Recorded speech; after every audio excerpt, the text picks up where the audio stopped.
ఓం విష్ణు రూపాయ నమః. రేపే శ్రావణ పౌర్ణమి. ఈ శ్రావణ పౌర్ణమి రోజే హయగ్రీవ జయంతి జరుపుకుంటాం. ఇది హయగ్రీవ జయంతి. ఇది మహావిష్ణువు అవతారమైన హయగ్రీవుని జన్మదినం. ఈ అవతారం ధరించడానికి మరియు పునర్జన్మకు కారణం ఏమిటంటే వేదాలను బ్రహ్మకు పునరుద్ధరించటం. ఇది రాక్షసులచే బలవంతంగా తీసుకెళ్లబడి దూరంగా ఉంచబడింది. జ్ఞానాన్నంతటినీ యథాతథంగా పునరుద్ధరించటం హయగ్రీవుడి బాధ్యత. హయగ్రీవ భగవానుడు జ్ఞానం మరియు జ్ఞానానికి దేవుడిగా పరిగణించబడ్డాడు. సాంప్రదాయ హిందూ క్యాలెండర్ ప్రకారం శ్రావణ మాసం పౌర్ణమి నాడు హయగ్రీవ జయంతి వస్తుంది. హయగ్రీవ జయంతి ప్రాముఖ్యత. హయగ్రీవుని స్వరూపం విశిష్టమైనది. అతనికి గుర్రం లేదా హయా తల ఉంది. అందుకే హయగ్రీవుడు అని పిలువబడ్డాడు.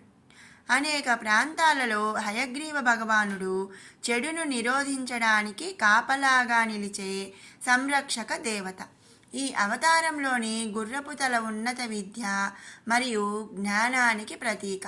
హయగ్రీవ భగవానుని ఆశీస్సులు మనం ఉన్నత శిఖరాలను పొందటంలో సహాయపడతాయి.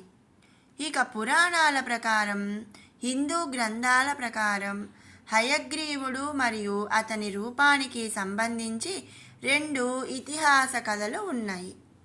మహాభారతంలోని శాంతి పర్వాలు మరియు పురాణాలు హయగ్రీవుని అవతారం గురించి ప్రస్తావించాయి. పురాణాల ప్రకారం కశ్యప ప్రజాపతి కుమారుడు హయగ్రీవుడు తీవ్రమైన తపస్సులు చేశాడు. అతను దుర్గాదేవి నుండి ఒక వరం పొందాడు. ఏ వ్యక్తి లేదా దేవుడు తనను ఓడించలేడు మరియు అతను మరొక హయగ్రీవుని మాత్రమే ఓడించగలడు అని వరాన్ని పొందాడు. తర్వాత హయగ్రీవుడు తన శక్తిని దుర్వినియోగం చేయడం ప్రారంభించాడు. ప్రపంచవ్యాప్తంగా భయాందోళనలు నెలకొన్నాయి. యుద్ధభూమిలో దేవతలు హయగ్రీవుడిని ఓడించలేకపోయారు. అది చూసిన విష్ణువు తన విల్లుపై తల వంచాడు. తీగలు తెగడంతో విష్ణువు తల అతని మొండెం నుండి వేరు చేయబడింది. దేవతలు భయంతో వణికిపోయారు. కానీ దుర్గాదేవికి మాత్రమే కారణం అర్థమయ్యింది. విష్ణువు శరీరానికి గుర్రం తలను అతికించమని ఆమె బ్రహ్మను కోరింది.